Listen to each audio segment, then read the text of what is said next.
अब वो नौजवान जो बोलता था कि हर हर मोदी, घर घर मोदी, बड़े सम्मान से नौजवान नाम लेता था मोदी जी, आज वही नौजवान मोदिया मोदिया कह रहा है। जो नौजवान बड़ी तेजी से योगी जी कहता था, पिछड़े, दलित, गरीब, कमज़ोर लोग, आज वही योगिया योगिया कह रहा है। सड़क पर अगर बड़ा सांड है और छोटा सांड है तो वही लोग जो कल तक मोदी जी या योगी जी कहते थे, आज वही लोग सड़क पर देख करके कह रहे हैं देखा ही मोदिया है जाता, छोटके सांड को कहते हैं योगिया जाता। नमस्कार, मैं समर राज बोलता उत्तर प्रदेश में आपका स्वागत है। उत्तर प्रदेश विधानसभा चुनाव में कुछ ही महीने शेष हैं। अब सत्ताधारी भारतीय जनता पार्टी और उसके प्रमुख सहयोगी यानी कि टेलीविज़न और न्यूज़पेपर वाले मीडिया को पिछड़ों की याद आने लगी है। तो इसी मौके पर हम चाहते हैं कि आप सब तक उनकी राय पहुंचे जो पिछले कई सालों से अन्य पिछड़े वर्ग के तमाम मुद्दों को चाहे सदन में उठाते रहे हों, चाहे सड़क पर उठाते रहे हों। हमारे साथ आज बातचीत के लिए हैं ओम प्रकाश राजभर जी, जो सुभाषपा के राष्ट्रीय अध्यक्ष हैं। क्या लगता है कि अचानक से भारतीय जनता पार्टी और मीडिया को पिछड़ों की याद आने लगी है? देखिए, बीजेपी माने भारतीय झूठ पार्टी, जब ये भाजपा थी, जब अटल जी थे तब, अब ये झूठ बोल करके देश की सत्ता अपने कब्जे में करते हैं और इनके झूठ का पर्दाफाश हो गया है। जो आपने जिक्र किया कि 17 के चुनाव की, इन्होंने झूठ बोला, हम लोगों ने विश्वास कर लिया। 14 में इन्होंने झूठ बोला 15-15 लाख रुपया खाते में भेजने का, 2 करोड़ युवाओं को रोजगार देने का, महंगाई कम करने का।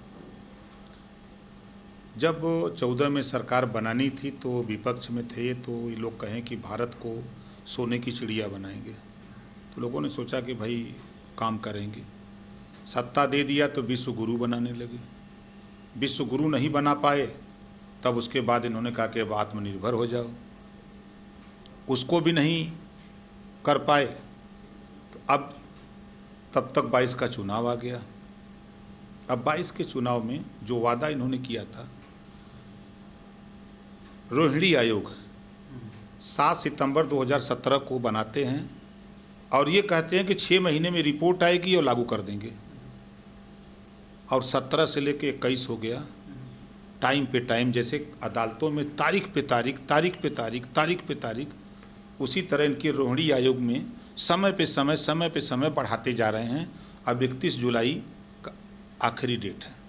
रोहिणी आयोग का आप जिक्र कर रहे हैं तो इसलिए एक सवाल याद आ जा रहा है कि बहुत ज़्यादा इस बात की चर्चा हुआ करती थी कि पिछड़ों का सारा हिस्सा यादव खा गए, हाँ, दलितों का सारा हिस्सा जाटव खा गए। इस तरह के मीडिया में भी खूब चर्चा हुआ करती थी। क्या ये आयोग की रिपोर्ट जो ओबीसी का मेनली प्रतिनिधित्व की बात करती है, क्या ये जानबूझकर दबाई जा रही है? एक बात। दूसरी बात कि क्या वो तमाम नेता, हम नाम भी ले सकते हैं, उप मुख्यमंत्री हैं केशव प्रसाद मौर्य, जो अक्सर इस बात को कहा करते थे कि 1-2 जातियों ने ही ओबीसी का सब कुछ ले लिया है। तो क्या ओबीसी का हित इस बात में है कि जातियों को जातियों से लड़ाया जाए, या इस बात में है कि हर जाति का आबादी के हिसाब से प्रतिनिधित्व दिया जाए? और अगर है तो उसमें जो कमीशन है, रोहिणी कमीशन, उसका क्या योगदान है, उसका अगर रिपोर्ट आ जाए तो? देखिए, जो बात आप कह रहे हैं, सबसे बड़ा दोष कांग्रेस, भाजपा, सपा, बसपा इन लोगों का है कि देश में सबसे पहले शिक्षा, तो शिक्षा के सवाल पर दोहरी शिक्षा नीति। अमीर पढ़ेगा प्राइवेट में, गरीब पढ़ेगा सरकारी स्कूल में। सरकारी स्कूल में क से कबूतर, प्राइवेट स्कूल में क से कंप्यूटर। वहीं 2 भाग इन लोगों ने कर दिया कि ये गरीब लोग अगर जाग जाएंगे तो अपने हिस्से की बात करेंगे। तो ये जो चालाक लोग गोल बना करके पहुंच गए सत्ता में, वो नहीं चाहते कि नीचे की भी जातियां वो जागृत हों, अपने अधिकार के प्रति जगें। इसके वजह से ये सारी चीज़ें दबा करके बाबा साहब डॉक्टर अम्बेडकर जी ने संविधान लिखा, तो संविधान के पहले पन्ने पे लिखा समता, स्वतंत्रता, बंधुत्व और न्याय। संविधान की शपथ लेकर के पंडित जवाहरलाल नेहरू प्रधानमंत्री बने। आज नरेंद्र मोदी जी शपथ लेके प्रधानमंत्री बने। लेकिन उस संविधान की शपथ तो लेते हैं, लेकिन संविधान को मानते नहीं हैं। अगर मानते तो समानता की बात, समता की बात होती, तो आज रोहिणी आयोग आज नहीं, बहुत पहले हो गया होता। ये जागृति लोगों में न आवे, इसके वजह से उनको शिक्षित न होने दो, उनको रोजगार की व्यवस्था न करो। अगर वो रोजगार करेगा, पैसा हो जाएगा, तो बच्चे को कहीं प्राइवेट में भी पढ़ाएगा तो वो फिर मार करने लगेगा, इतिहास को भी जानेगा। तो ये चीज़ें हमेशा दबाने की कवायद, जैसे आज पिछड़े समाज की जो वो आपने नाम लिया, सत्ता में हैं, क्या हिम्मत पड़ी एक बार भी बोलने की कि सामाजिक न्याय समिति की रिपोर्ट रद्दी की टोकरी में रखे हो, आप डिप्टी सीएम हो, कभी आपने बोला क्या? हिम्मत नहीं पड़ती है बोलने की। बोल दें तो निकाल दिए जाएंगे पटिया से। वहाँ वो भर्ती होते हैं और शपथ लेते हैं कि हम अपना पेट भरेंगे, अपने रिश्तेदार का काम करेंगे, लेकिन समाज की बात नहीं करेंगे। गांधी जी के 3 बंदर बन जाते हैं। जितने भी पिछड़े नेता हैं, दलित नेता हैं, चाहे वो सामान्य वर्ग के नेता हों, कोई नेता वहाँ किसी दल में भर्ती होता तो अपने एमएलए बनने के लिए, एमपी बनने के लिए समाज में जाकर के वो तमाम तरह की बात तो बोलता है, लेकिन यहाँ आने के बाद उसकी बोलती बंद हो जाती है। मैं उसका जीता जागता प्रमाण हूँ। 403 विधायक पिछड़े समाज के जब छात्रवृत्ति और शुल्क प्रतिपूर्ति, जिस पैसे से बहुत से बच्चे पढ़ लिख करके आगे जा सकते हैं, जब उनको छात्रवृत्ति शुल्क प्रतिपूर्ति की बात आती है तो बजट नहीं है। जब बजट बढ़ाने की बात आती है तो यही पिछड़े समाज के नेता जो सत्ता में बैठे हुए, विपक्ष में बैठे हुए लोग हमारा विरोध करते थे। ये विरोध करते थे। जब मैं सामाजिक न्याय पे चर्चा करता था कि इसको लागू करो, तो सत्ता पक्ष से लेकर विपक्ष तक सारे लोग विरोध करते थे कि नहीं, आखिर इसमें क्यों विरोध करते हो? जब संविधान की शपथ लेते हो तो ये कहते हो ना कि संविधान के तहत हम काम करेंगे, फिर विरोध क्यों करते हो? चाहे सामाजिक न्याय समिति की रिपोर्ट हो, चाहे रोहिणी आयोग की रिपोर्ट हो। आप अगर उठा के देखिए 1993 में पिछड़ा वर्ग आयोग बना। क्यों बना भाई? इसी को कोई समझा दे ओम प्रकाश को, क्यों बनाया तूने? भाजपा की सरकार बनी 2018 में, उसी के आगे तीन अक्षर जोड़ दिया, राष्ट्रीय पिछड़ा वर्ग आयोग। क्यों लिखा तूने राष्ट्रीय पिछड़ा वर्ग आयोग? क्यों लिखा, किसका मकसद बता दो। अच्छा, पिछड़ा वर्ग आयोग को राष्ट्रीय पिछड़ा वर्ग आयोग बना तो जरूर दिया, नाम तो जरूर दे दिया, उसका कोई समाधान नहीं, कोई मतलब नहीं। फिर उसके बाद 18 के पहले 7 सितंबर 2017 को रोहिणी आयोग बना दिया। फिर जब आयोग तो गठित करते हो, उसका काम क्या है? आप थे सरकार में तब इनके साथ? नहीं, मैं तो यूपी में था ना। ये अच्छा, दिल्ली से राष्ट्रीय स्तर पर इन्होंने गठन किया। उन्होंने कहा कि नहीं, राष्ट्रीय स्तर पर इसको राष्ट्रीय पिछड़ा वर्ग आयोग नाम दे दिया। ये धोखा बाबा साहब डॉक्टर अम्बेडकर के समय से, जब काका कालेलकर आयोग बना, ठीक है, रिपोर्ट आ गई, 2 साल बाद रिपोर्ट आ गई, 23 साल तक रद्दी की टोकरी में रखा। कौन? कांग्रेस ने। फिर उसके बाद चौधरी चरण सिंह ने सदन में आवाज़ उठाई, हुआ, तो फिर काका का ये मंडल आयोग बन गया 78 में। 80 में रिपोर्ट आ गई, फिर रद्दी की टोकरी में। फिर उसके बाद सरकार बनी। ये कौन लोग हैं लागू नहीं करते हैं? क्यों नहीं लागू करते हैं? क्या काका कालेलकर आयोग चाहे मंडल आयोग की सिफारिश 22 सिफारिश है, उसको पढ़ लीजिए। 2200 समाज के हित के लिए है कि ये चीज़ें जो गरीब कमज़ोर लोग हैं, किसी जाति धर्म के हों, उनको ऊपर उठाने के लिए ये चीज़ें उनको मुहैया कराओ। और अभी कितनी सिफारिशें लागू हैं? 1 2 3 दो पहले वो भी लागू कैसे हुआ? मंडल कमीशन का विरोध किसने किया? ये पिछड़े समाज के लोग, पता नहीं, पढ़े लिखे लोग जाहिल गंवा रहे हैं। का विरोध कौन कर रहा था कि न लागू हो? कौन आत्मदाह कर रहा था? कौन ट्रेन फूंक रहा था? या उनको पता नहीं है? सत्ता में बैठे हुए पिछड़े समाज के नेता जो चिल्ला रहे हैं, वोट की बात करते हैं, इनको पता नहीं। और मजे की बात, सुप्रीम कोर्ट के आदेश से लागू हुआ ना। इन लोगों के नेताओं के चक्कर में नहीं, सुप्रीम कोर्ट के आदेश पर तब 2 सिफारिश लागू हुई। शिक्षा, उच्च शिक्षा में 3रा लागू हुआ। अभी वो 19 सिफारिशें वैसे यथावत हैं। और सोचिए जो लागू है इस पर इसलिए भी एक सवाल बनता है कि अभी उत्तर प्रदेश में भी भाजपा की सरकार रहे और केंद्र में भी भाजपा कांग्रेस क्या करती है ये बात तो लगभग सबको पता है, कम से कम पिछड़ी और दलित जातियों के साथ। लेकिन अनुप्रिया पटेल जो पिछड़े वर्ग से आती हैं वो सरकार का हिस्सा है उत्तर प्रदेश में और केंद्र में भी अपनी जगह तलाश रही हैं। अभी जब खबर आ रही कि बांदा के सिद्धार्थ प्रौद्योगिकी विश्वविद्यालय में लगभग 15 सीटों पर सामान्य वर्ग की नियुक्ति हुई, जिसमें 13 सीटें भरी गई और 11 सीटें एक ही जाति जो ठाकुर जाति से हैं वहां से आ रहे हैं। तो क्या एक अंदाजा लगाया जा सकता है कि अनुप्रिया जी पिछड़ों का कौंसल लेके दिल्ली गई रही होंगी या अपनी सीट के लिए गई रही होंगी? देखिए, नेता दुमुहिया सांप हैं सब, नेता दुमुहिया सांप हैं। ये अपना एमएलए बनने के लिए, मंत्री बनने के लिए, सांसद बनने के लिए समाज को गुमराह करते हैं, समाज का वोट दिलाते हैं पार्टियों को।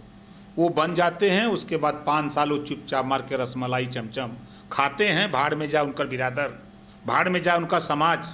इस बात को ओम प्रकाश राजभर ने दिखाया कि समाज के अधिकार के लिए आया हूँ। मंत्रिमंडल से बाबा साहब डॉक्टर अम्बेडकर के बाद अगर दूसरा कोई इस्तीफा दिया है तो ओम प्रकाश राजभर ने मंत्रिमंडल से इस्तीफा दिया है कि तुम नहीं लागू करोगे, समान शिक्षा नहीं लागू करोगे, अनिवार्य नहीं, मुफ्त नहीं दोगे, तुम घरेलू बिजली का बिल माफ़ नहीं करोगे, गरीबों के मुफ्त इलाज नहीं करोगे, नहीं रहूँगा तेरे साथ, ये पकड़ो इस्तीफा, नहीं जा रहा हूँ, देके चला आया। आपके इस्तीफे की खबर पूरा देश देखा और जानता है, लेकिन क्या आप इस बात के लिए गारंटी दे सकते हैं कि सामाजिक न्याय के पक्ष में ना खड़े होने वाली कम से कम 2 राष्ट्रीय पार्टियों के साथ अब आप नहीं जुड़ेंगे? भाजपा कांग्रेस क्योंकि अक्सर ओबीसी के हितों के हनन करती रही। कांग्रेस डूब गई है नैया, कांग्रेस की नैया डूब गई है। अब वो क्रेन वगैरह लगेगी तो शायद उभर के आवे, ऊपर दिखाए, तो उस पर सवार होने का सवाल नहीं है। बीजेपी की नैया में छेद हो गया, पानी भर गया, अब ये डूबने वाली है। बीजेपी डूबती हुई नैया है, तो उस पर मरने जाएंगे हम। तो अभी प्रमुख पार्टियों में सपा बसपा खड़े मिलते हैं, क्या उनसे कुछ बातों पर आपकी समझौते हो सकते हैं? देखिए, जो हमारे इशू हैं, हमारा जो मोर्चा है भागीदारी संकल्प मोर्चा, यह देश कृषि प्रधान देश था, अब जाति प्रधान देश है। तो हम तमाम जातियों के जो लोडर पैदा करके लोग पार्टी के लोग वोट लेते हैं, हम यहाँ लीडर पैदा कर दिए हैं। प्रजापति का लीडर, पाल का लीडर, चौहान का लीडर, बिंद का लीडर, कुशवाहा का लीडर, सैनी का लीडर, पटेल का लीडर, सभी जातियों का हमने यहाँ लीडर जो पार्टी बना बना करके राष्ट्रीय अध्यक्ष बने हैं। ये थोड़े थोड़े सब लोग वोट पाते थे, हार जाते थे, तो थोड़े थोड़े वोट को हमने इकट्ठा कर दिया तो बड़ा वोट हो गया। अब एक भागीदारी संकल्प मोर्चा बना करके हम लोगों ने चुनाव लड़ा, जिसका रिजल्ट आपको एक जिले का बताऊं, बलिया, 4 सांसद, 2 राज्यसभा और 2 सांसद। बलिया में बीजेपी के 3 मिनिस्टर बीजेपी के लगे, 5 एमएलए लगे, 6 जिला पंचायत जितवा पाए। हमारा ना एक एमएलए, न सांसद, न मंत्री, 12 जीते, 5 बसपा जीती, 10 सपा जीती, 1 नंबर हम आ गए। इसी तरह उत्तर प्रदेश में हमारा मोर्चा हर जगह, हमारे मोर्चा।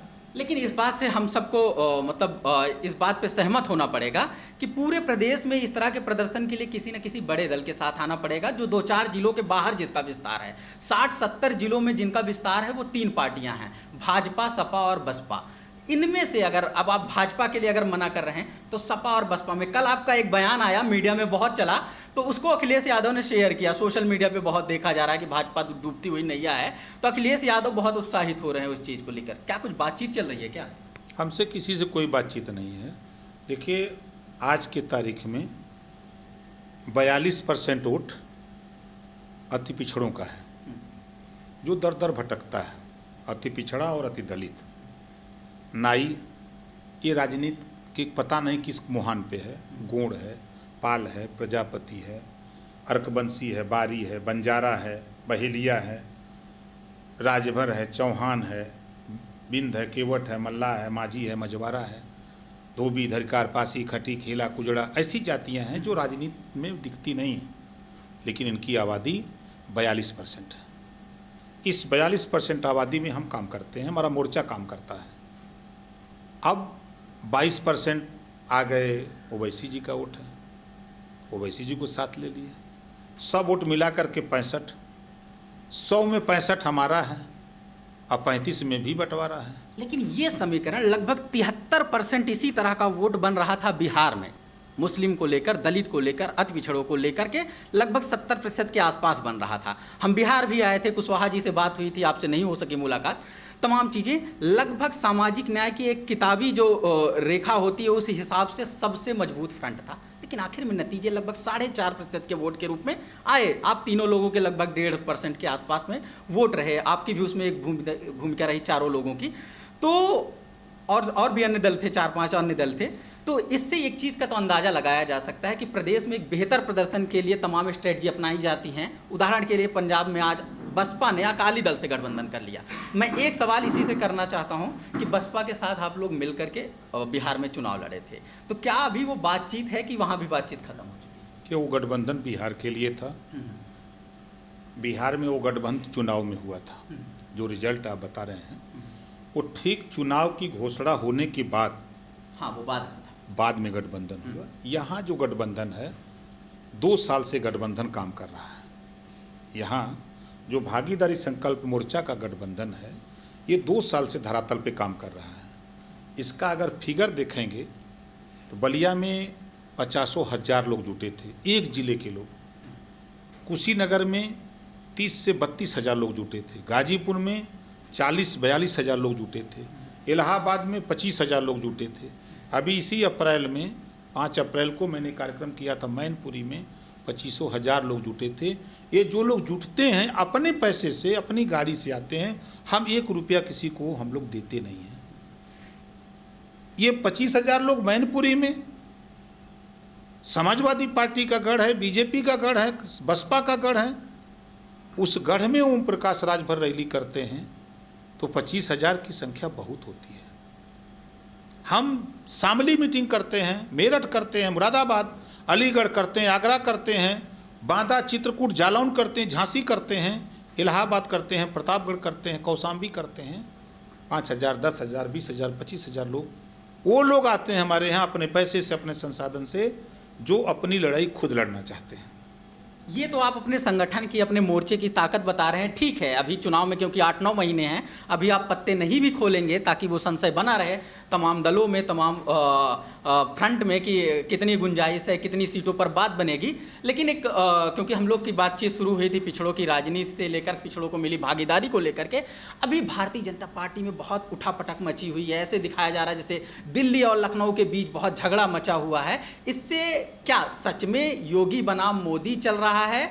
इससे किसी का हित है, या फिर जो पिछड़ों के बीच में बेचैनी थी, जो अभी 69,000 शिक्षकों की भर्ती में 5,844 पिछड़ों की सीटों के घोटाले की रिपोर्ट आई ओबीसी कमीशन की, उस बात को छिपाने के लिए, विश्वविद्यालयों में इस तरह की नियुक्तियों की बात छिपाने के लिए, इसलिए इस तरह का हंगामा किया जा रहा है, या सच में ऐसा कुछ चल रहा है? देखिए, महंगाई से, कोरोना जैसी महामारी से जब सरकार फेल हो गई निपटने से, महंगाई रोकने में फेल हो गई, ऑक्सीजन, वेंटिलेटर, दवा, बेड उपलब्ध कराने में फेल हो गई, तो ये इसको जनता का ध्यान भटकाने के लिए ये ड्रामा करते हैं। बीजेपी की ड्रामा पार्टी है, भारतीय ड्रामा पार्टी इसको भी कह सकते हैं, भारतीय झूठ पार्टी भी कह सकते हैं।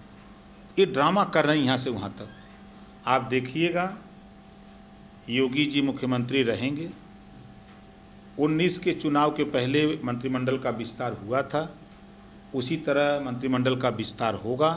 झुनझुना थमाया जाएगा पिछड़े, दलित, अल्पसंख्यक और सामान्य वर्ग को कि जाओ अपने अपने क्षेत्र में झुनझुना बजाओ, और झुनझुना बजा करके अपने समाज को इकट्ठा करो, जादू दिखाओ और वोट भारतीय जनता पार्टी को दिलाओ। मीडिया ने किस आधार पर फिर ये खबरें चलाई हैं पिछले 2 दिनों से कि ओम प्रकाश राजभर जी भाजपा में फिर से आने वाले हैं, भाजपा के साथ फिर से आने वाले हैं?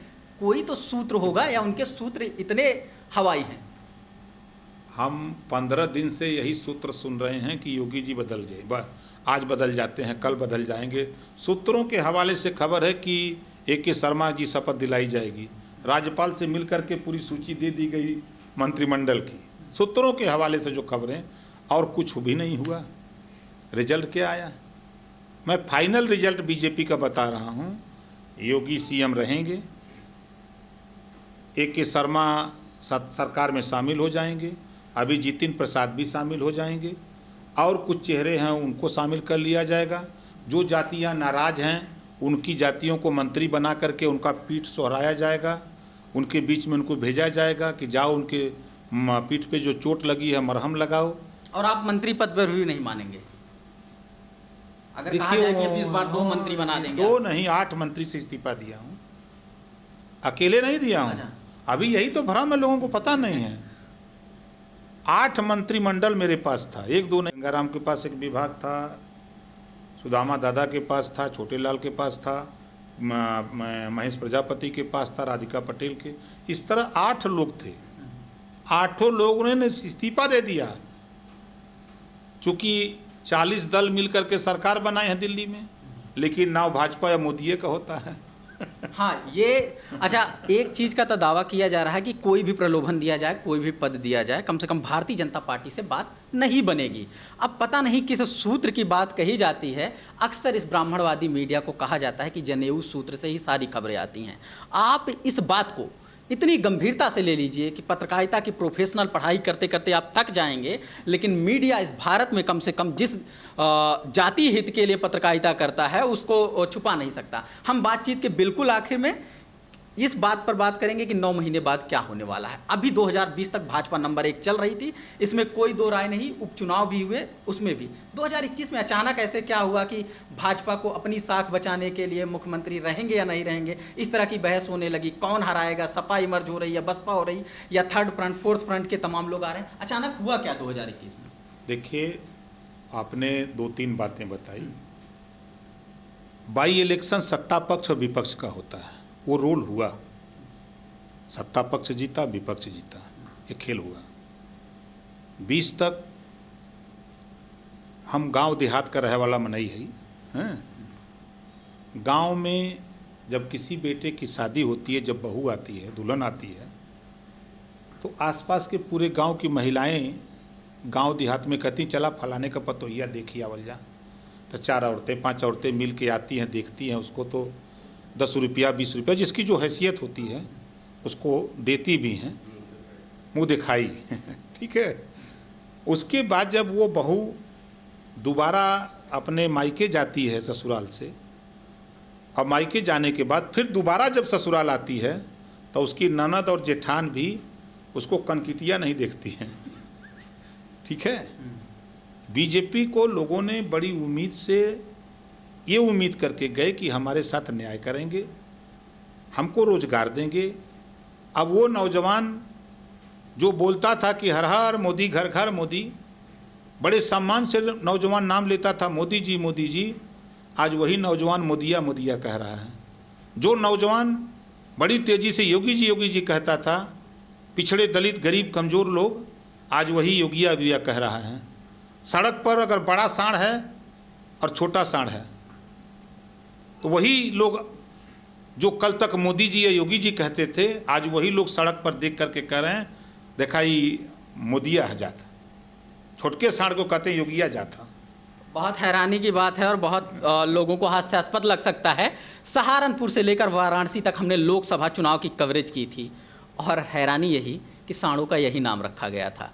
ये राजनीति में हो सकता है लोग व्यंग तराशते हैं, थोड़ा सा तंज कसते हैं, लेकिन इससे उनका अपना गुस्सा शांत होता है। किसानों के पास बहुत कुछ ऐसा होता नहीं। एकदम आखिरी सवाल, 2017 में ऐसा क्या हुआ था जो ओम प्रकाश राजभर आज ये दिखाते हैं कि सामाजिक न्याय की लाइन पर वो बहुत तीक्ष्ण हैं, बहुत क्लियर हैं, बहुत शार्प हैं? 2017 में उन्हें ऐसा क्या हो गया था कि भारतीय जनता पार्टी उन्हें सामाजिक न्याय की हितकारी लग रही थी? ऐसे क्या वादे कर लिए गए थे? अब देखिए, मैं बीजेपी के साथ जाना नहीं चाहता था, बात तो सही थी। मैं जानता था बीजेपी बहुत झूठ बोलने वाली पार्टी है। उस समय मैंने बड़ी कोशिश किया समाजवादी पार्टी से, ये 300 ये जीत रहे थे। मैंने कोशिश किया बसपा से, 300 वो जीत रहे थे, और 300 बीजेपी जीत रही थी। तो 900 सीट है, 403।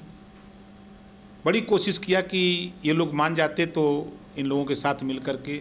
हमारी बहुत डिमांड उस समय नहीं थी कि हमको 100 सीट ही दीजिए, नहीं माने।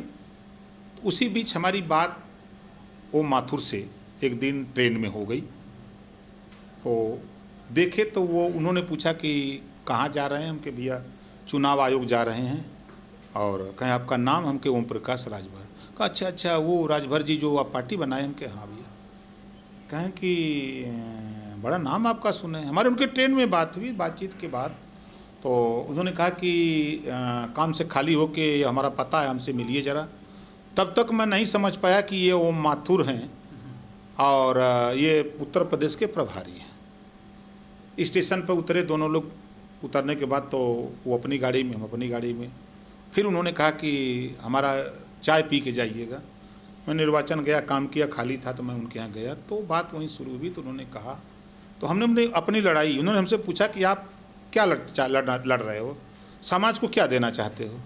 हमने जो बात बताई कि हम उत्तर प्रदेश में घरेलू बिजली का बिल माफ़ करना चाहते हैं, हम गरीबों का इलाज फ्री में चाहते हैं, हम उत्तर प्रदेश में शराब बंद कराना चाहते हैं, हम सामाजिक न्याय समिति की रिपोर्ट लागू करना चाहते हैं, हम उत्तर प्रदेश में जो कुशासन है हम सुशासन चाहते हैं। हम इन तमाम चीज़ों को लेकर के हम लड़ाई लड़ते हैं। गरीबों को जो वास्तव में पात्र है उसको आवास नहीं मिलता है, शौचालय नहीं मिलता है, पेंशन नहीं, सब जगह रिश्वतखोरी है, वो गरीबों को कैसे मिले। तो उन्होंने कहा कि अगर मैं आपकी मदद करूं तो क्या आप हमारा साथ दे सकते हैं। तो जब मैं उनके यहाँ पहुँचा तो देखा तो भाई अब भाजपा का झंडा डंडा तब लगा था। तो तब मैं समझा कि यार कोनो बढ़िया नेता भाजपा ही है। तो खैर बातचीत के बाद तो हमने कहा कि भाई अगर ये बात हो तो फिर हो सकता है। हमको लगा कि आदमी कुछ कर सकता है, तो वो आदमी का तो ठीक है, चलिए हमारे साथ। गाड़ी में बैठाया और लेके चला गया अमित शाह जी के यहाँ। जब वहाँ गए तो कार्यालय देखे और ऑफिस, तो वहाँ ले जा कर के अमित शाह के यहाँ डायरेक्ट बैठा दिया, बातचीत होने लगी। बातचीत के बाद तो उन्होंने भी वही बात स्वीकार किया जो माथुर ने स्वीकार किया। और किया नहीं वो काम। अब सब कुछ करने के बाद सरकार बन गई तो फिर जैसे होता है ना, यूज एंड थ्रो, यूज कर लिया। फिर उसके बाद मेरी जिद आप देखिएगा, मैं बहुत अड़ियल नेता हूँ। 2 बार अमित शाह को यहाँ ले आया, योगी से हमारी पंचायत हुई, हमारी हैसियत वो नहीं थी, लेकिन 2 बार अमित शाह को यहाँ आना पड़ा, योगी से हमारी उनकी पंचायत हुई। उस पंचायत के बाद फिर हमको ये लोग बहकाने के लिए राघवेंद्र सिंह के नेतृत्व में पूर्व रिटायर्ड जज के एक कमेटी बना दिया, जैसे मंडल कमीशन बन गया। विभाग मेरे पास था, लग के हमने 9 महीने में रिपोर्ट मंगवा लिया। जब रिपोर्ट आ गई तब फिर भिड़ के हमके जल्दी करो, इसको लागू करो। तब अमित शाह ने कहा कि देखो हम लागू नहीं करेंगे। ये जैसे उन्होंने 15 लाख का ABP चैनल पे बोला था कि जुमला है, ये बैकवर्ड शेड्यूल कास्ट के लोग, इनके पास दिमाग नहीं है, ये बेबुद्धि के लोग हैं, ये बहक जाते हैं, जैसे बहका दीजिए। तो ये 15 लाख वोट लेने के लिए हमने जुमला बोला था, उसी तरह का जुमला साबित हुआ हमको। फिर उसके बाद तमाम बिंदुओं पर वो सब मुकर गए, तो मैंने इस्तीफा थमा दिया कि ये लो, हम तेरे यहाँ मंत्री बन कर के रसमलाई खाने नहीं आए हैं, हम सत्ता का स्वाद चखने नहीं आए हैं, हम समाज को सत्ता का स्वाद चखाने आए हैं। और दे करके मैं चला आया। आबादी बराबर आरक्षण पर आपका क्या टेक है? एक फार्मूला दे रहे हैं भाजपा के लोग और तमाम लोग भी उसका समर्थन करते हैं कि इस 27% में 3 लेयर करके बांट दिया जाए। एक दूसरा फार्मूला है जो लगातार मांग हो रही कि जैसे SC को SC की आबादी बराबर आरक्षण है, ST को ST की आबादी बराबर आरक्षण है, अब तो सवर्ण वर्ग को भी सवर्ण की आबादी बराबर लगभग आरक्षण है। तो क्या OBC को OBC की आबादी बराबर आरक्षण के पक्षधर हैं आप, या 27 की 3 लेयर में पक्षधर? नालायक हैं पिछड़ी जाति के नेता। फिर मैं कह रहा हूँ, ये पिछड़ी जाति के नेता जो विभिन्न दलों में हैं या नेतृत्व करते हैं, ये नालायक लोग हैं।